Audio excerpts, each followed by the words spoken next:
Middle-class money traps you need to avoid forever. According to a survey conducted in the United States of America, over 50% of the population falls in the middle-class category, which means that around 160 million Americans are middle class. Do you want to escape the middle class and be efficient with your money?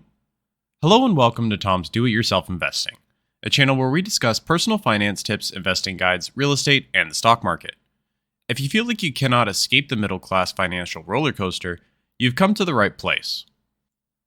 In this video, we will discuss the middle-class money traps and how you can successfully avoid them. Keep watching until the end because you never know what mistake you might be making.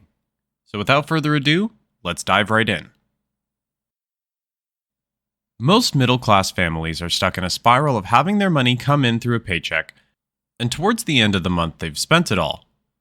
They must be making some mistakes, right? There has to be a way to avoid this downward spiral into being very poor. Avoid the scarcity mindset.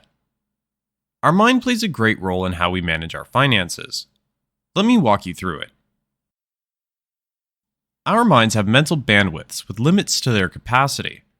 Once the information we absorb reaches its capacity, it limits our ability to focus on other things.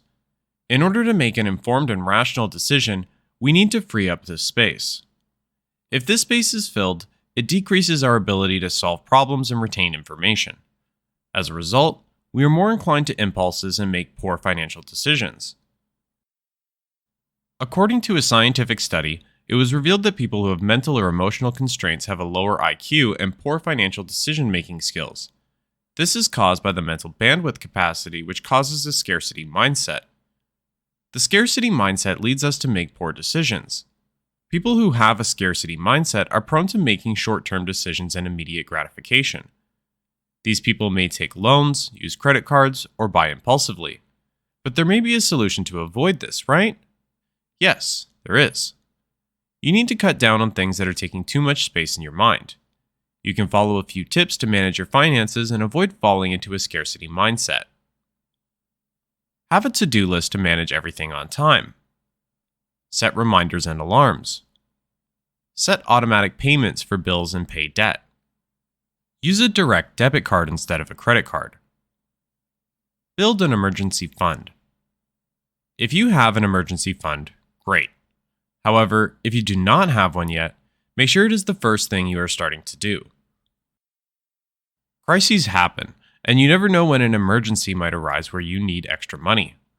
In such situations, most people resort to taking out loans, and this adds to their debt.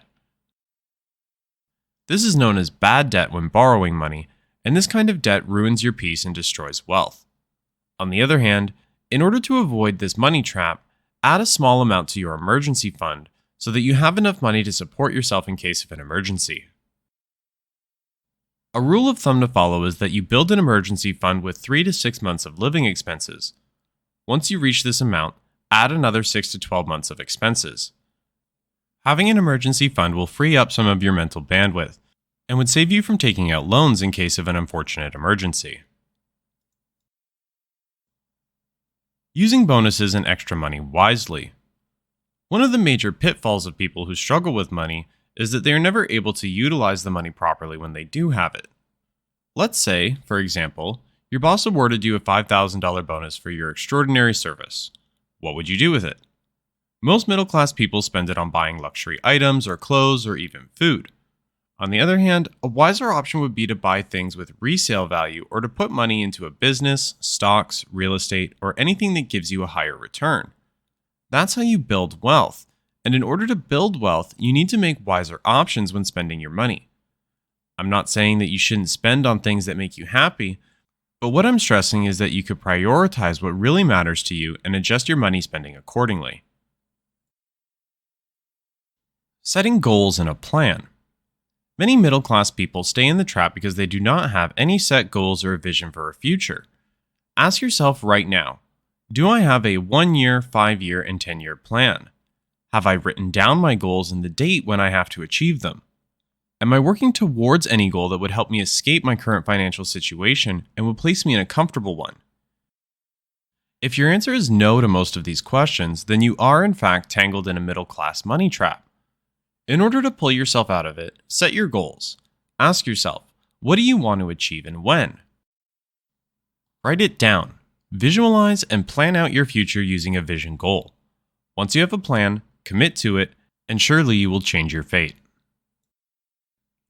Start investing. Investing is the key to getting out of the middle-class money spiral. According to the statistics shared by the U.S. Census Bureau, around 59% of Americans have access to 401k, but only 32% of them actually invest in it.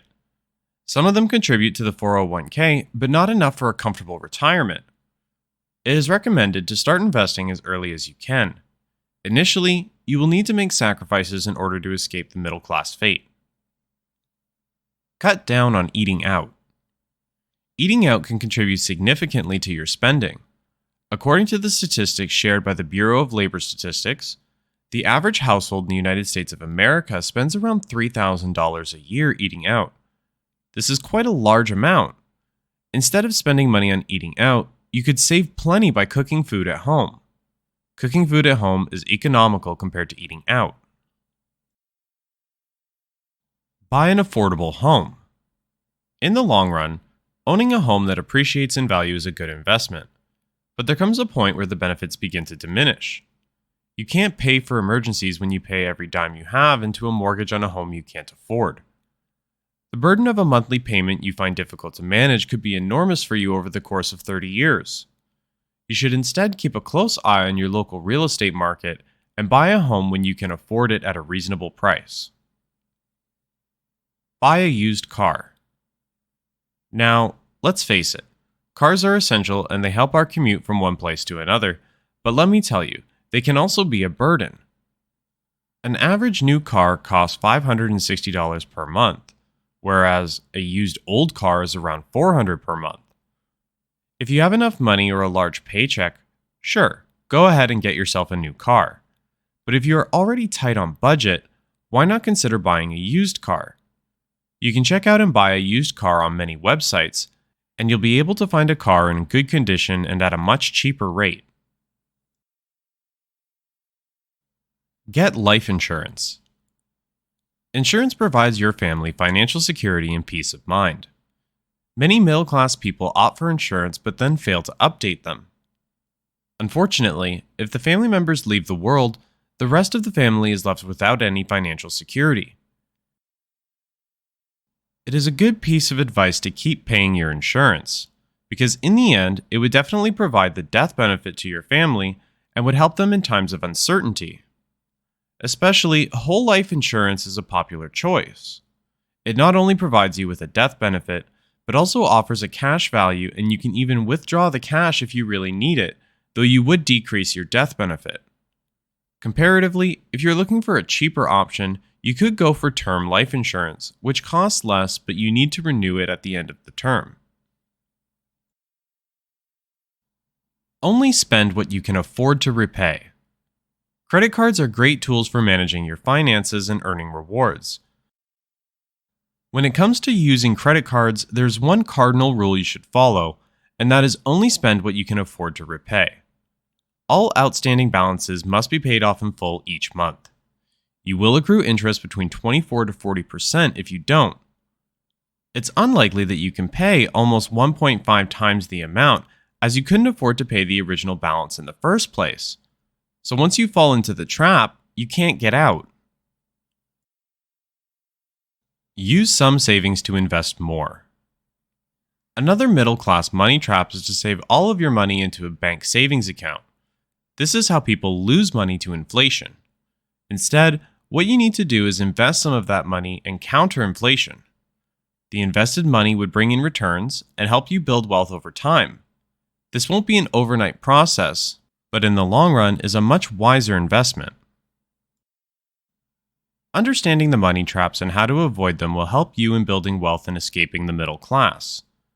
Now that we have discussed the middle class money traps, did you realize any of the mistakes that you were making and will avoid in the future?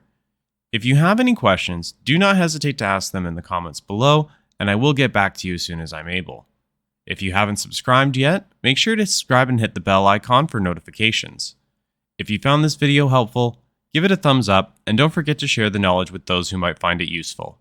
I will be back with more videos. Until then, take care and stay tuned.